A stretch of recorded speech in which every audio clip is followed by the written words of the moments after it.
Welcome to the first episode of the Overcooked Podcast, where we talk about everything that's cooked from AI to tech and everything in between. Today, we've got some exciting topics. We've got OpenAI's ChatGPT Agent goes autonomous.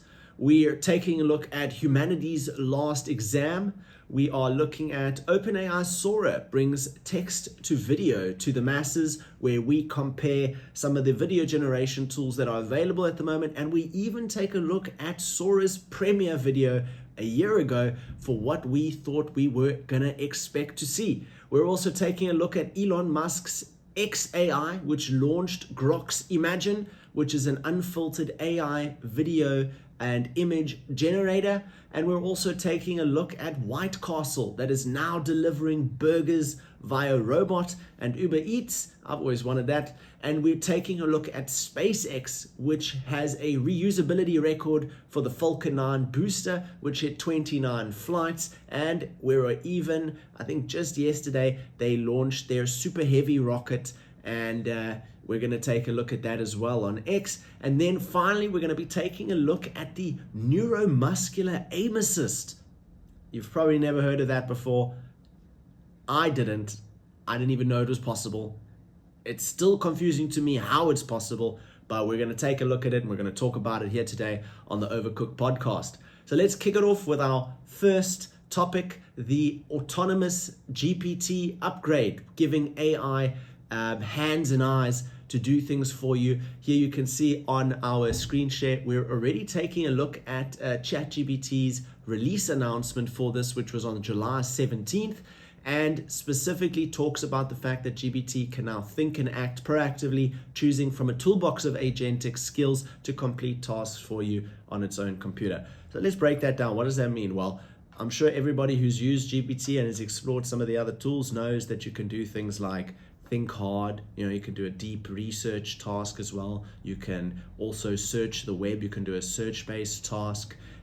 You can do, you can switch between different models. Well, the agent-based ChatGPT, the autonomous GPT agent, can kind of figure out for itself which of those it should utilize, and can also take actions. That's why it says it has hands, because it can click buttons, it can make purchases with your confirmation. I hope that stays that way. And also it can see things, it can look at things. And you can see here on the screen, it's talking about looking at your calendar, checking out things to do with availabilities on the calendar. It can also take a look at presentations and build presentations for you. How accurate? Well, you tell me. It can also do things like generate spreadsheets, which is nothing new, but I'm sure it can look at the spreadsheets, make specific edits to the spreadsheets. It can take actions on the web. It can search for flights and all sorts of cool things like that. And I can imagine a plethora of use cases for this. In fact, one of the guys from The Verge covered a story where one of the employees of ChatGPT used this autonomous agent to make bookings for his parking bay at the OpenAI office. Now, I didn't know. I thought, if you're an employee there, you must have your own parking bay. But apparently, and I'm sure it's like this in other companies as well, there's a finite number of parking bays and a lot of employees. So you got to make a booking for your parking bay, obviously giving an opportunity for everyone to one day have a parking bay for the week. Every week they have to go on and they have to select what parking bay or a parking bay, reserve a parking bay for them to park in. And this guy uses the autonomous agent to basically book these bays for him, right? To schedule and reserve a parking bay, and then find out on the Monday, hey, by the way, it was booked for you. It's over here. Go there, instead of probably being left without a parking bay. And what happens there? Where do you go? Probably park outside.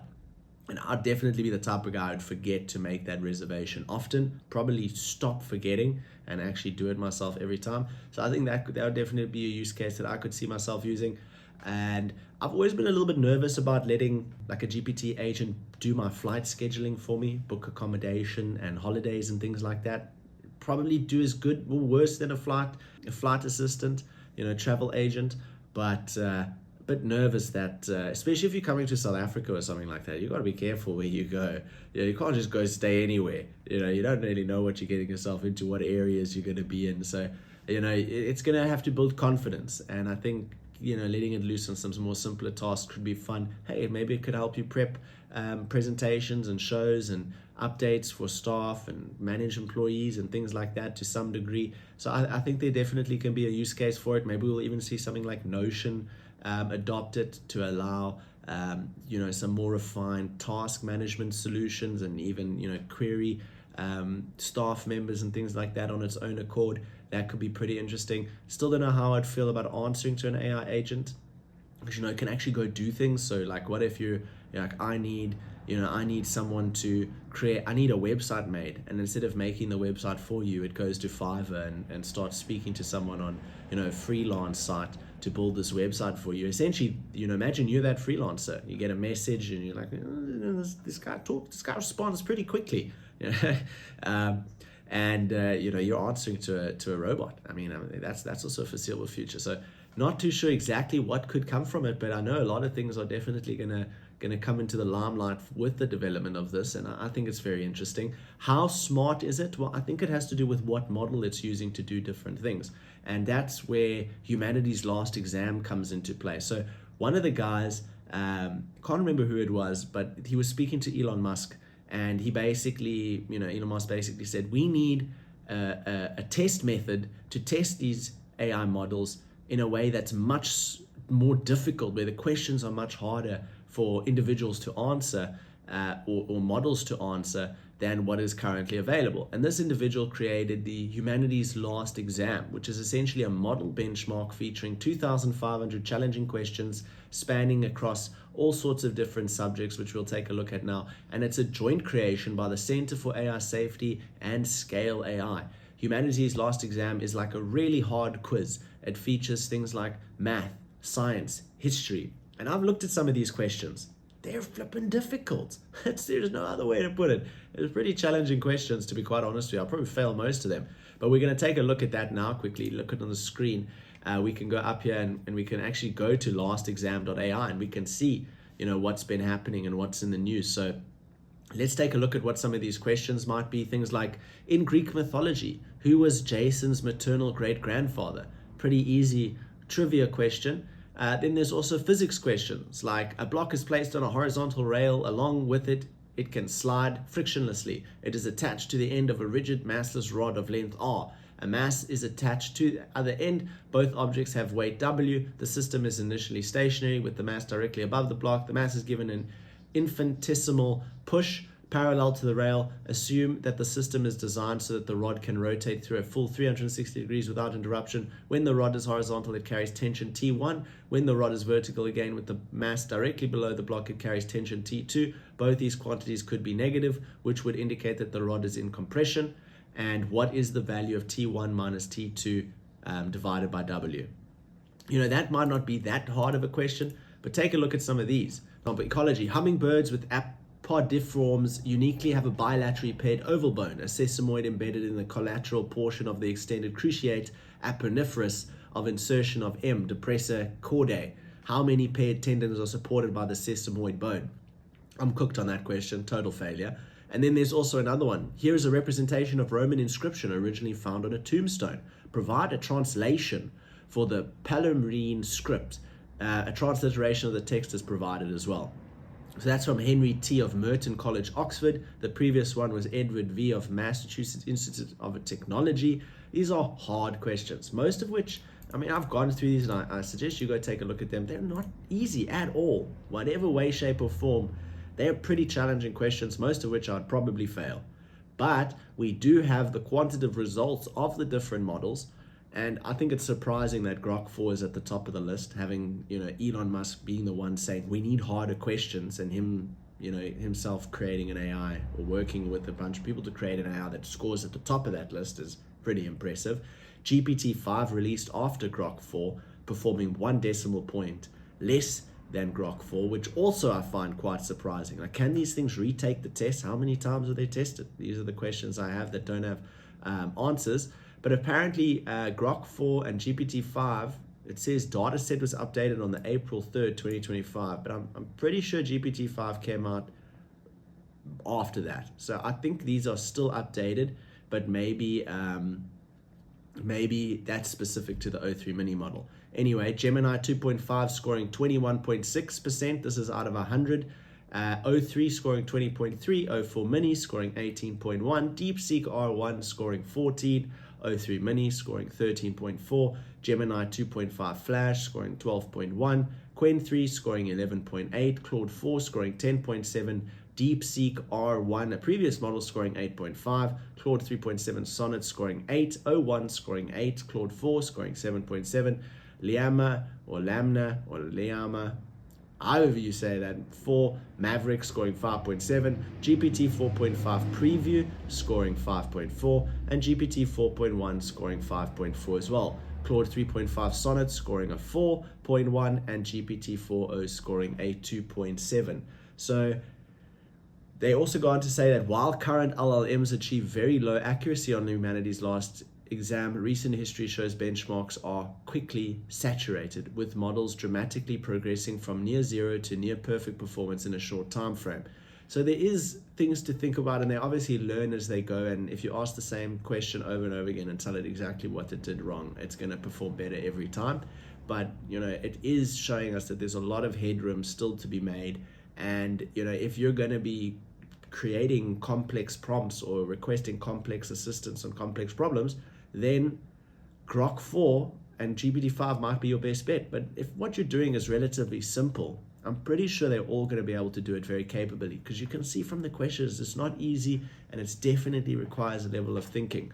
And that's what the humanities last exam is. So the next time someone tells you, did you hear about this model scoring this on humanities last exam? Well, now you know. Over on to our next topic, we're taking a look at OpenAI SORA brings text to video to the masses.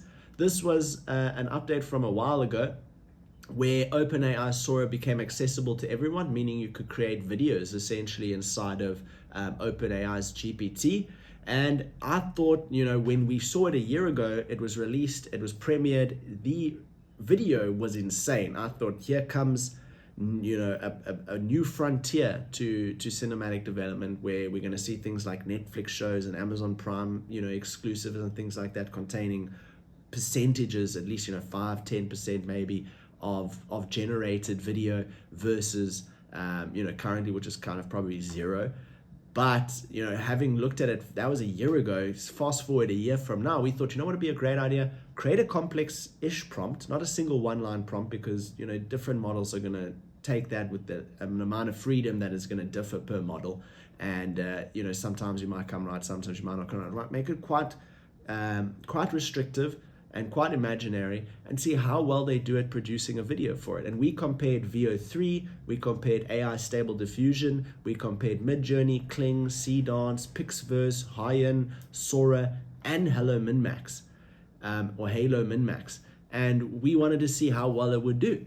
So if I show you here, I'll show you exactly what our prompt that we used was. You can see here we have a Mortal Kombat fight scene. Sora is poised, her silver hair shimmering with data streams, holographic prism eyes shifting colors, her translucent bodysuit glows softly blue, intricate circuits illuminating. She holds a floating orb, embodying power and creativity, standing in a calm yet formidable stance. Meanwhile, Lumineer, dressed in a sleek black suit with glowing pixels, his expression changing like search results. His hair mimics flowing light beams, eyes deep and reflective blue, surrounded by vibrant colors and data. The digital arena is futuristic, filled with electric atmospheres and sophisticated holographic displays. Intense choreography showcases both characters' abilities with seamless digital effects and compelling dynamic visuals. And we thought this was quite a tough prompt, right? Also, it's trying to create a scene where Sora is essentially fighting Google's Lumineer, right? Or Lumiere, or however you want to say it. And in this fight scene, these characters aren't known characters. It's not like Spider-Man fighting Hulk. So there's an element of imagination and freedom that still exists there, but there's a compounding kind of creativity that is necessary that stitches all this together in a way that still makes it look good. And does it compete with something that Sora released a year ago? What did they do over the last year? Let's find out. We go down here and we can see MidJourney's interpretation of this. Two characters fighting each other, great hair movement, great combat, characters are interacting with each other nicely. There's an orb that appears and disappears, so that it doesn't carry, the connectedness of the entire video doesn't really carry through. There's a few questionables. His eyes suddenly start glowing, which was part of the prompt, so there's this prompt carry through. The mouth moves a little bit, fingers kind of stay intact, hands aren't breaking, arms are kind of keeping stuck to the body. Pretty good generative. Also very high resolution as well, so impressive. Kling, we have a kind of a different scene, reminds me a little bit about Power Rangers. Both characters seem very similar, even though we defined the two characters differently. But how much knowledge do these agents have? Probably not that much, right? So especially about a character SORA and a character Google, didn't really carry through here. But great movement on the clothing, gold colors, hands kind of break a little bit, great VFX, but the connectedness between the two characters is somewhat limited. The interactions are somewhat limited. It could definitely be definitely be better, but the effects, the camera movement while the characters are moving, all very good, and still pretty sweet. You can tell it's AI though. Then we have a second version of Kling, because Kling can create all sorts of different types of scenes, and we have more stationary characters, a lot of like kind of wind effects, hair blowing. That rotoscoping for that hair would have taken ages. Well, creating anything like this from scratch is incredibly difficult, so we have to consider that. But the movement of the camera, the VFX, the character staying intact, very good. But you can see, like for example, the hand and the fingers are breaking a little bit. There's a number of extra fingers on her hand in both parts of that scene. But ultimately, really good video. Sea dance, crystal clean characters. This seems like a game. It doesn't connect the two characters together. There isn't character interaction that is like phenomenal, and they're not fighting, so it doesn't really carry the weight of the prompt. But just the way that the orb is translucent and the hair moves, and we can see like the characters staying together. It's not like it was just looking good because it was a static image. There's some good amount of UI things happening in the background, like you might see, on the right hand side there. If you watch one of the Iron Man movies, you'll see some kind of data streams like that in the scenes where he's behind his visor and things like that. So I think this scene is very, very good. It's very 3D. It's probably one of the cleanest characters that we've seen so far, and that we will probably see in some of the other gens. We have Pixverse. Also, characters are very clean. The guy does grow a random ponytail, and there is some breakage of the limbs, but they kind of interact a little bit better than in the previous scene, but not as good as something like MidJourney. The orb swapping hands and things like that, not bad. There is some interaction. It's a little bit limited, but the way that they move while the camera's panning is an excellent example. Fingers kind of staying intact, which is very nice. Background kind of stays together, which is very nice. Kind of following through with the prompts a little bit. They're not really fighting, but it is carrying through a little bit, and it's nice to see. And you don't really hear about Pixverse much. Huayan, in my opinion, not that great. The character's pretty cool in terms of the fact that the fingers stay together, and it looks like a pretty cool texture, but the character interaction is terrible. I mean, the one character on the right just literally looks like a flippin', it literally looks like a mannequin. And the character interaction, I mean, this person doesn't feel human. Feels like a PS4 game maybe with the hair. It's not much movement going on, but all still very difficult to produce from scratch. We have SORA here. So here's SORA, not bad. The female character kind of changes a lot. We see the orb there. His hair looks epic. I mean, definitely some cool hair. If there was a game and that was your character and you played with that hair, that would look pretty cool. It's kind of in an arena scene, kind of kept some of that prompt in there. Weird that the other character's there twice, it goes out of frame and back into frame. But all in all, not bad, really not bad. And character kind of stays together. Absolutely no fighting whatsoever though. So that's an unfortunate reality of it, even though it kind of has this health bar approach at the top there. So it seems like it's going to be a fight scene, but then it kind of shifts away from that. Then we've also got another one here for SORA where we see a lot more movement of the scene. We see the camera panning quite nicely. We see the characters staying together quite nicely. There's no interaction or very little movement, but again, seeing that camera pan and it keeping itself together is always nice, and the rendering is relatively good. These are lower resolution renders than like some of the first ones like Dance, so it's okay to have a little bit of noise or blurriness to it, but ultimately it's not bad. Then we have Veo 3. This is probably one of the best and closest to a fight scene that we generated. And bearing in mind that we didn't generate 100 times and pick the best one, we generated once and used that one, because that's an accurate representation. If either you would generate 5 times for every single one of them. So it's a single gen. It's cool that there's actually a fight scene in here. There's health bars. They become depreciated. They go down as they fight. There's a timer that's not connected to anything. It goes 84048 and 84008. So it doesn't really work as a counter. So that piece is missing, but it feels like a fight scene. They're fighting each other. Interactions not as together as MidJourney, where they're trading blows and they're moving around and catching each other's hands.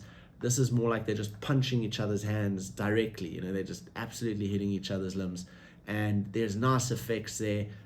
Got a lot of that futuristic circuitry going on. The hair movement is pretty good. It just feels like a game. And I think for that reason, it's pretty good. Veo 3, again, we see it in a kind of different light. Similar things happening here. Good hair movement. The fighting is average. It kind of seems like it's a loop, but it is actually one solid video that then obviously repeats itself. But it's not bad. The orb is being used as a weapon here. He's getting smashed in the hands, and then it seems like maybe 1 or 2 shots go to the face. There's very little kind of advanced interaction going here. It's not like someone grabs an arm or they pause and then it transitions. So it could be better, but the characters stay pretty well together. Here we have like a Halo min-max.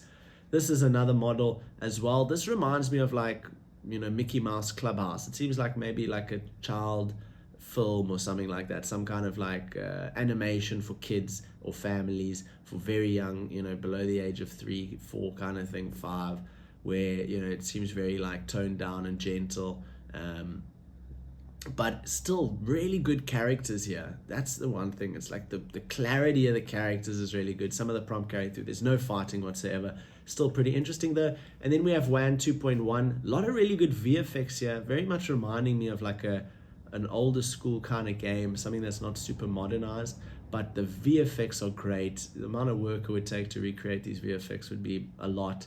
Character interaction, highly average.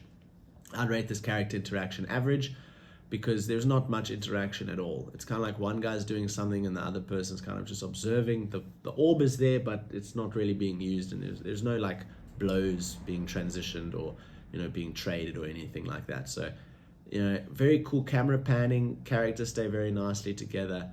Not bad. Not the best, but not bad either. And we go take a look at, well, what did SORA have a year ago? What were they promoting? What did they say is going to happen? Well, here we can see a video from a year ago. We're sharing our research progress early to get feedback from people outside of OpenAI to give people a sense of what AI capabilities are on the horizon. We will be tracking several important safety steps before this. We'll be taking several important safety steps before this research becomes available in any of our products. SORA is a new AI model that can create realistic and imaginative scenes from text prompts, one of which we did look at, the SORA text prompt and SORA video gen. And let's take a look at what they kind of said was going to be here. So here we say all videos were generated directly with SORA without modification. A cartoon kangaroo dances in a disco. Now, this is worlds above what we were generating. And as I said in the beginning, sometimes a single line can do better than a complex prompt. So that might be why it's a little bit better. But in this, they actually do use a more complex prompt once or twice. But I always feel like everything that is real life is often better. So, if you're keeping it to stuff you might see in stock photography or what the model might have been trained on, it's worlds apart from what we might have generated there. Here we have a litter of golden retriever puppies playing in the snow. Their heads pop out of the snow. So insane. This is cooked. This is what made me think like, oh, Netflix is fucked. Like, we're just gonna be watching AI generated stuff now after seeing stuff like this. This is very stock video like, but hard to make and expensive on the equipment. Here we have some birds in a tree, and again, like, water's good, leaves are good. It's incredibly difficult to know that was AI. Here we have a petri dish with a bamboo forest growing in it that has tiny red pandas running around. This one's actually, this is still rooted in real life, and the pandas are messed up, two-legged pandas, very odd. So this is where you're seeing a little bit more of like the oddities, but it's still kind of together.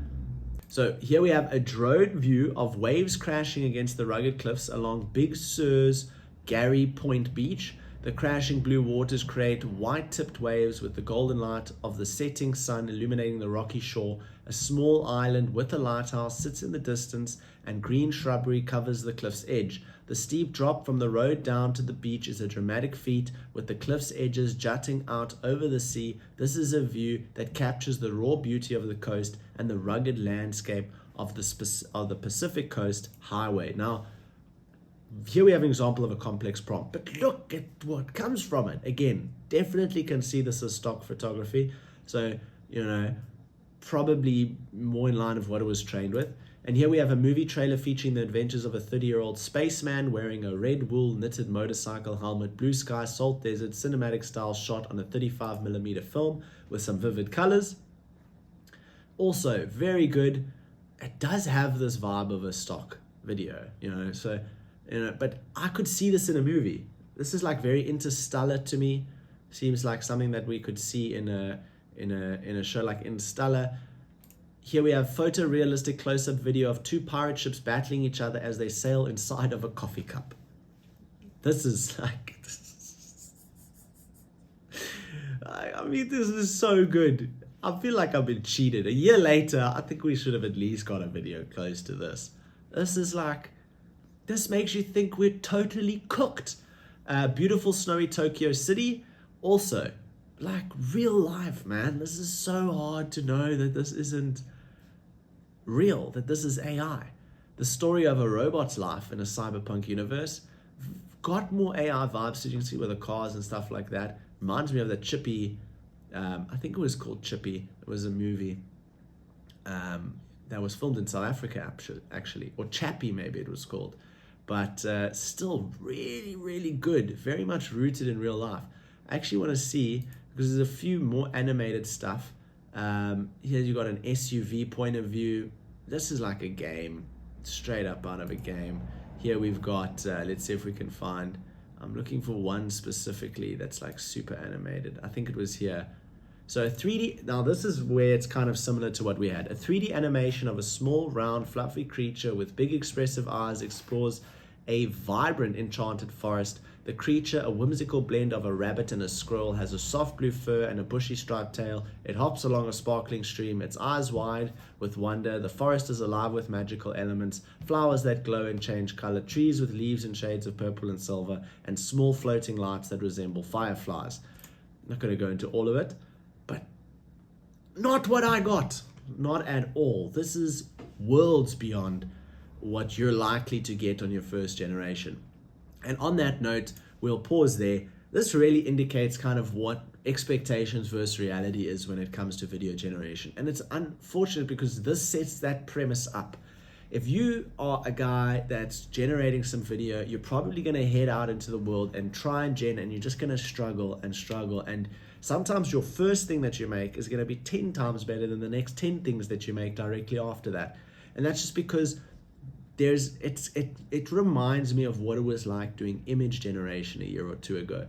You would get lucky every now and again. 1 in every 10, 15 gens, you would get lucky and it would be insane.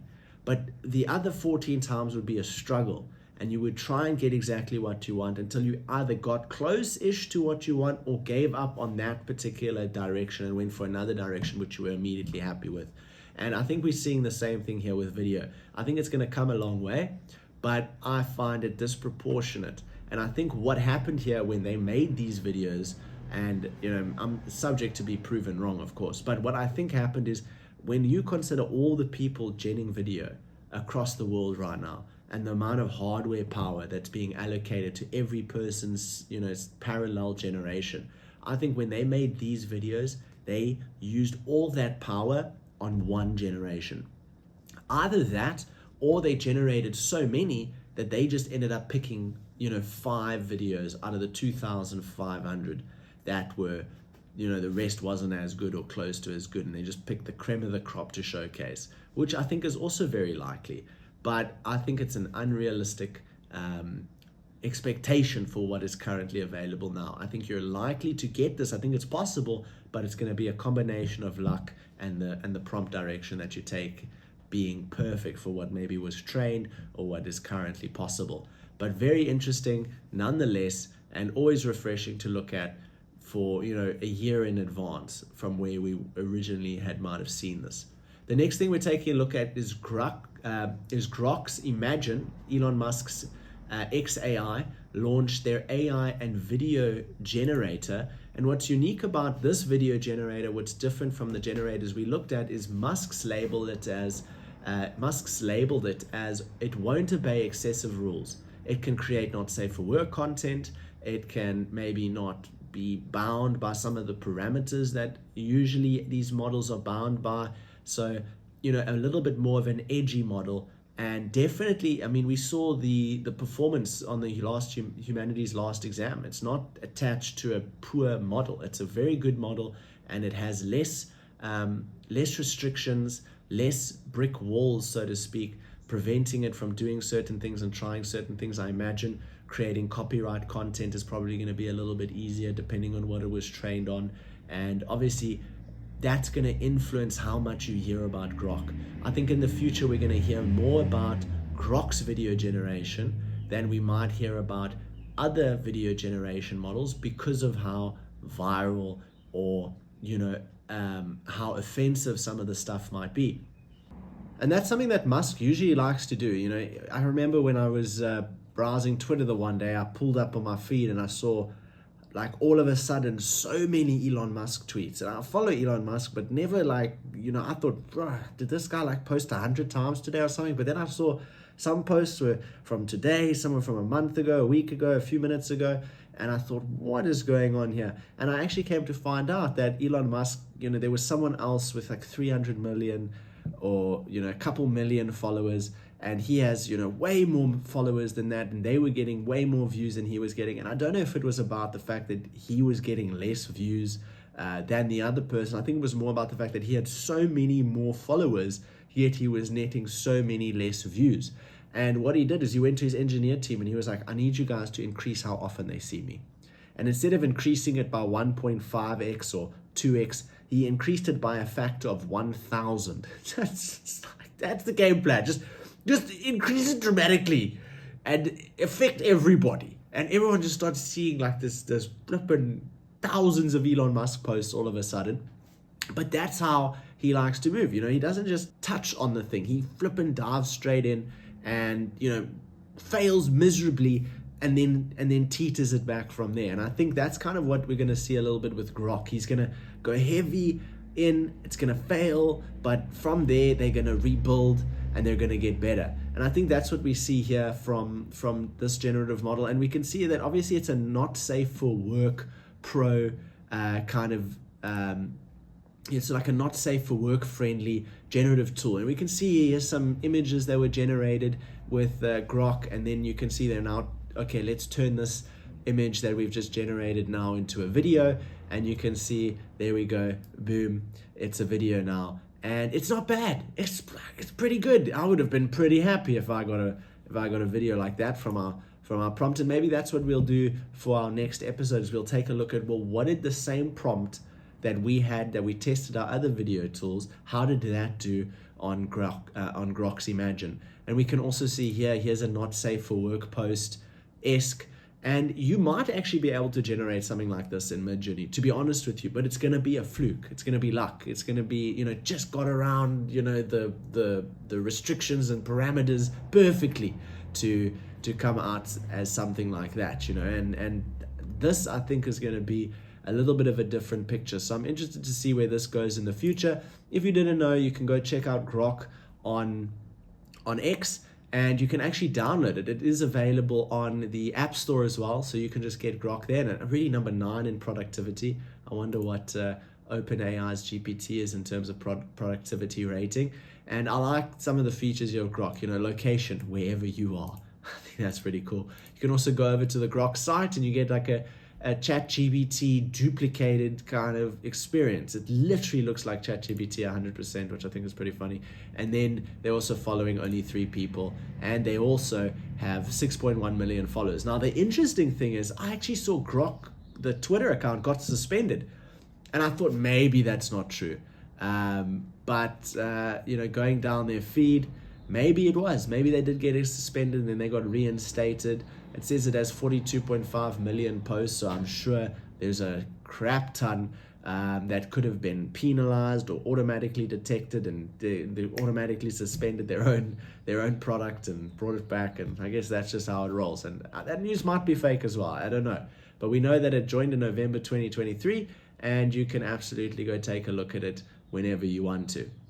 Next story, we're taking a look at White Castle.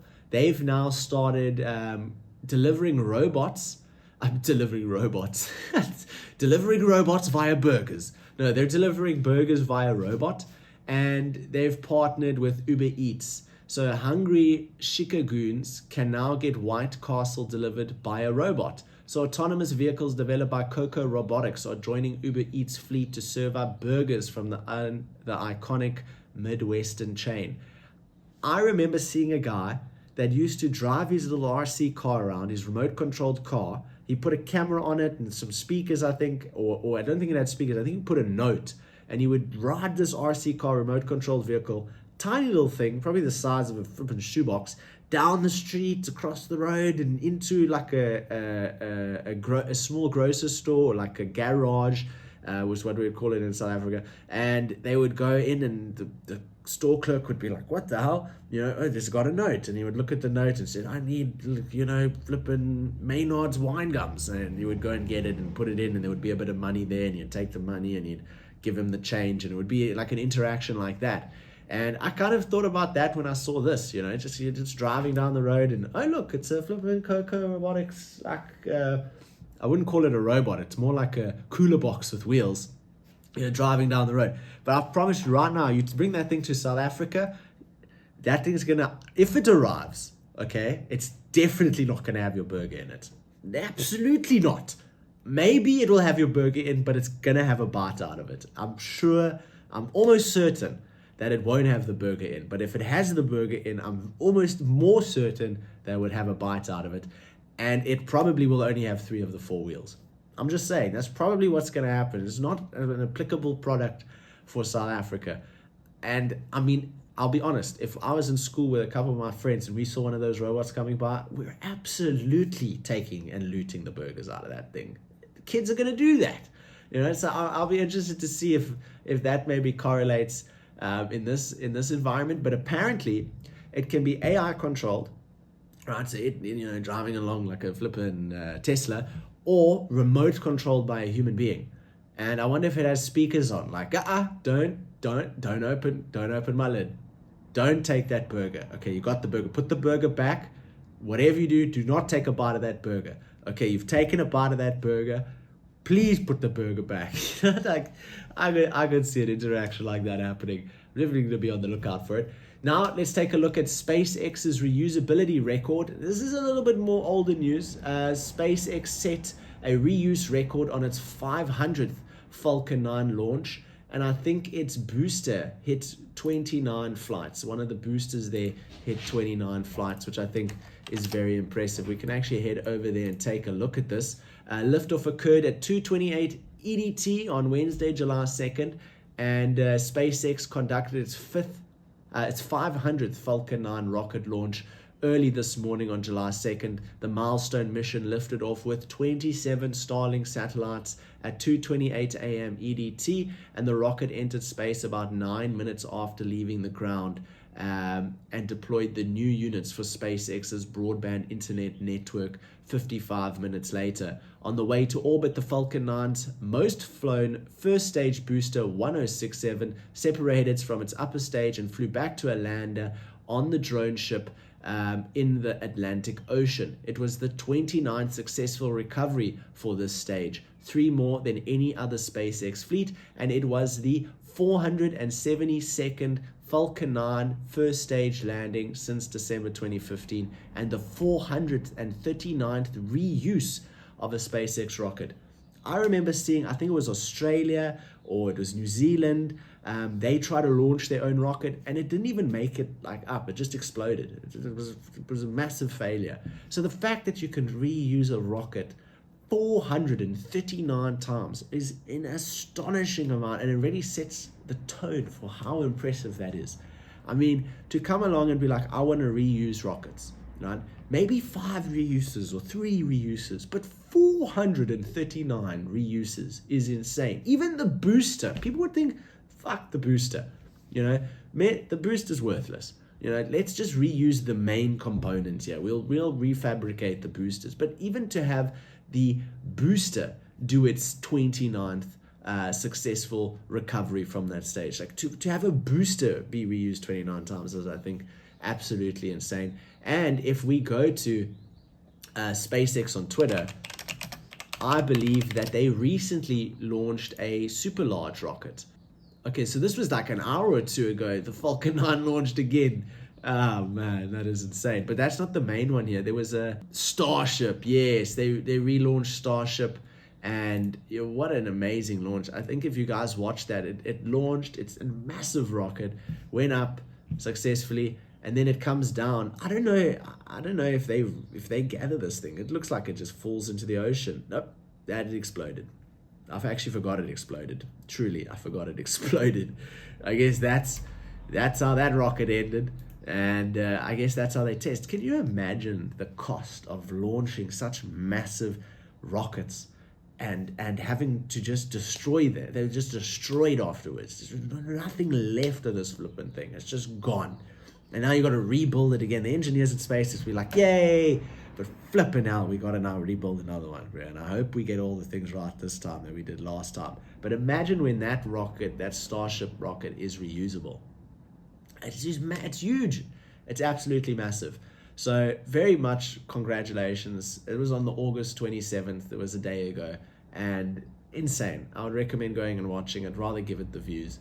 It was fantastic. I really enjoyed it. And it's seriously impressive. Like absolutely seriously impressive. Can you just imagine the amount of fuel that they use to achieve this feat? I think that's crazy. And then the last thing we're going to look at before the show wraps up today, and what a first episode it's been. Very much excited to do the next few episodes, but on to the last topic of the first episode of the Overcooked podcast. Definitely reaching the overcooked level, I must say. But this is essentially super interesting. You might have heard about it already. Neuromuscular aim assist. A YouTuber created this, and look at this. It's essentially an aim assist that's connected to his muscles. It triggers an electric shock that makes him click, right? And he can take an average reaction time of like 200 ms to 20 ms because electrical impulses basically create the click that he does. And this is insane, because what does that mean for the future, right, of undetectable assistance that gamers might be using to cheat? I mean, we already have record levels of cheating in games these days, and here he can now utilize his muscular optimization to actually achieve better speeds and better reaction time, and could even be in an undetectable fashion, right? It could be an undetectable enhancement. And someone actually brought up an interesting topic on the WAN show on Linus Tech Tips. They said, well, what about people who need it as an accessibility tool? What about people who have disorders or disabilities, or like, would they be allowed to use this? Because I don't think there's a scenario that exists where you can go to an esports tournament and connect this up to you and it would be accepted, right? I don't think people would do that. But smaller tournaments and smaller environments, I definitely think that could be something that's utilized, right? Because you wouldn't know. It would be undetectable. So what is the legality of this? Do we feel that it would be accepted by the greater population if someone was using it for like a disability? Because, to take 250 ms to 20 ms in terms of reaction time, would they add a delay?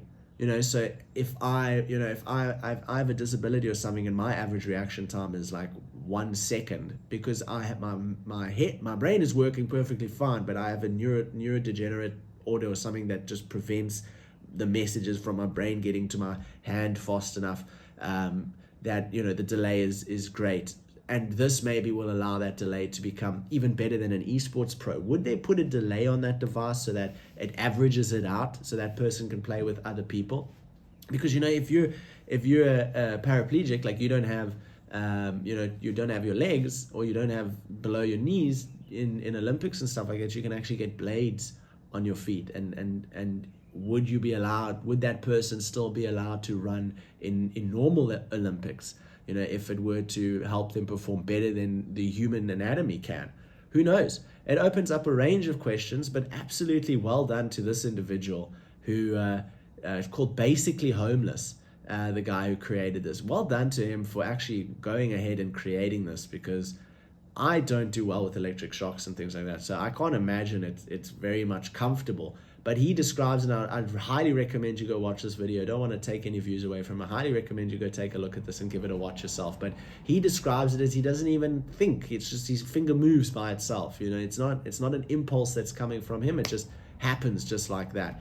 And what is the application of this outside of gaming? Imagine military tech application of this, when you're talking about drone pilots and people who are remote operating weaponry and things like that, who are actually remote operating it.